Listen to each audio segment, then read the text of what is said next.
Hello and welcome to ETBFSI.com. My name is Amol Dete and I'm in conversation with Sameer Narang, the Chief Economist of Bank of Baroda. Sameer, welcome on the show. Thank you for having me.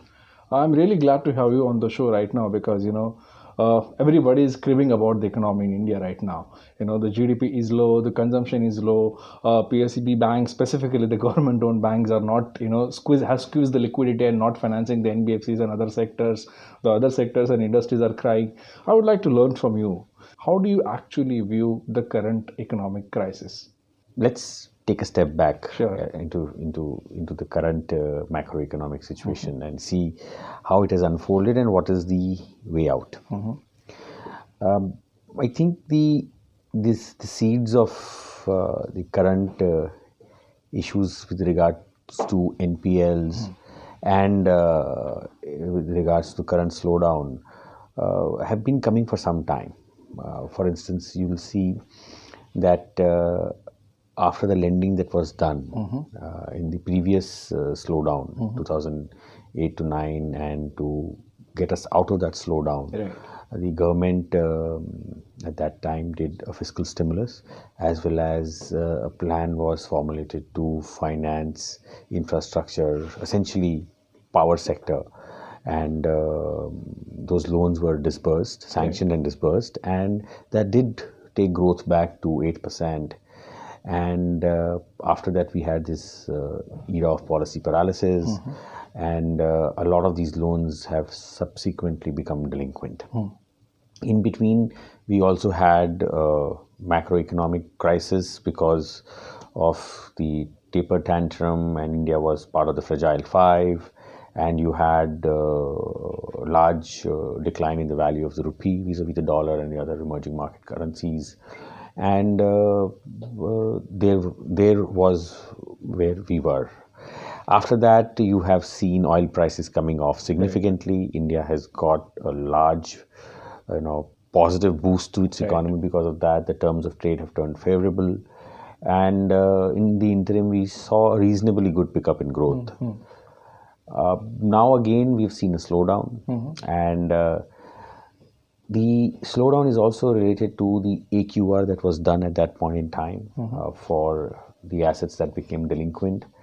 And during that time, the public sector banks bore the brunt of the RBI's AQR, and a number of those assets became delinquent, and the resolution is what we are seeing right now for some of those assets. So it's been like 4 to 5 years since we are in that process. In between, government did a lot of work.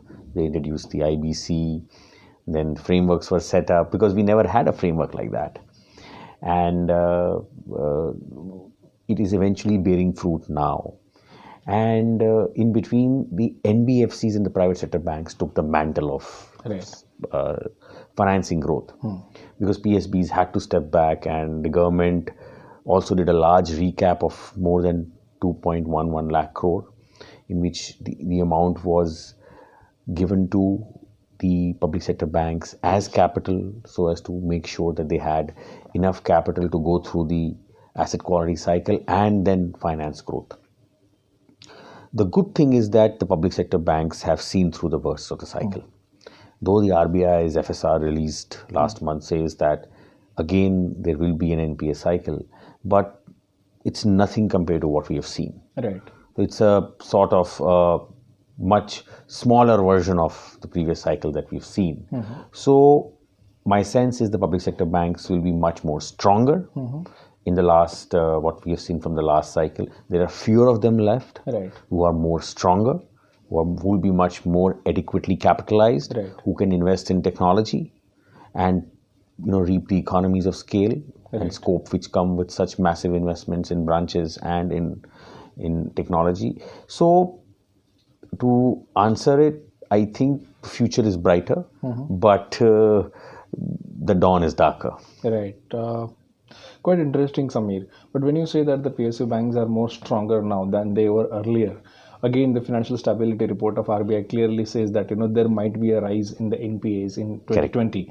Point number one. Point number two, which is again very important, which they mention in the report, is this that the retail loans might come back. There might be defaults. So to tackle these two issues, do you think that the PSBs are really strong enough and how they already implemented the strategy or adopted the strategy? It's a good question. I think it also comes back to the public sector banks had actually withdrawn from the market. Okay. Over the last 5 years. You look at the growth in the balance sheet of public sector banks versus the NBFCs and the private sector banks. There is a large differential. Right. NBFCs were gaining the most market share, followed by private sector banks, followed by public sector banks who were losing market share. So to that extent, if you have not grown the fastest, I think the problem will be the lowest. In credit markets, that's the unwritten rule. You're growing the fastest, the problem is also there. If you see the previous NPA cycle for the public sector banks, it hit them the hardest because they were growing fastest at that point in time, between 2009 to 13 during that phase when we financed so much of infrastructure and capital assets in the country. Now in the last 3 to 5 years, if you see, the growth rate has been actually much lower. For September also, I believe the data released by RBI shows that public sector banks have increased their credit at 5%. Right. Private banks are growing at 16%. And NBFCs have also slowed down because of their liquidity issues. Now, yes, there will be an uptick in NPAs, but I feel that the NBFC sector might see will be hardest hit because they were growing the fastest. Right.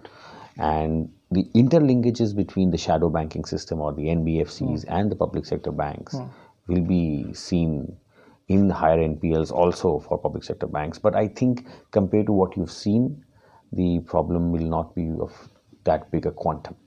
That is to do with the corporate banking market. True. Now there's a retail loan market that you spoke about. I think there the behavior of the ultimate consumer will be far better because of the credit bureaus in place. Today also you see so many instances of people saying that my CIBIL score has got impacted, my risk rating is not adequate, so the interest either the person is out of the formal loan market, or the person has to pay a premium. Right. So my sense is that individuals would try to resolve the situation as much as possible, so as to make sure that their credit quality or ratings remain at the best level possible. But given the economic situation, yes, there will be an impact. At the same time, if you're not growing the fastest, I think you're insulated to some extent. True. So Sameer, very important point here now is specifically when you look at the credit growth in the country, it's absolutely down. As I mentioned, and as we all know, that the GDP is also down, and everybody is criticizing the government and the PSBs and everybody that the consumption cycle is down. Why I'm talking about PSBs, because they are the largest shareholder of the the banking institute in the country.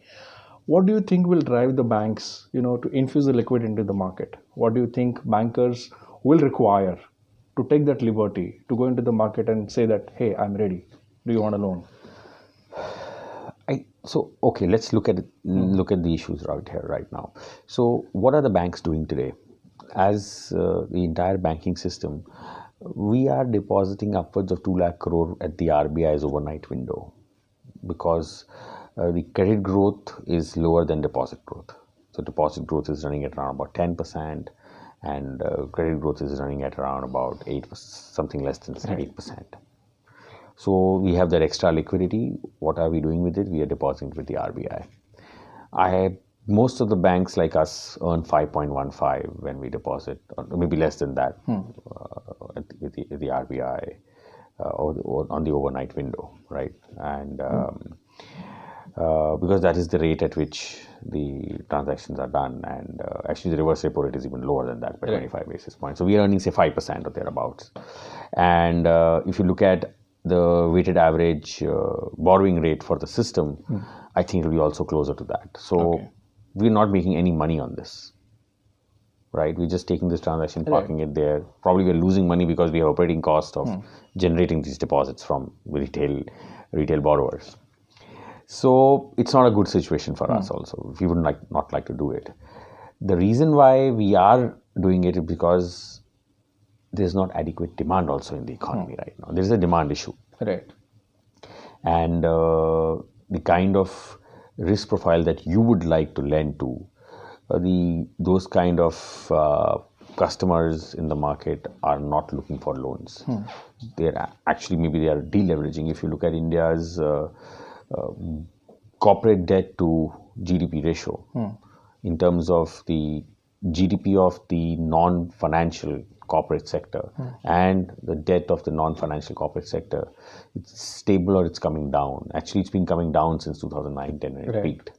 So, in a way, the demand is also not there.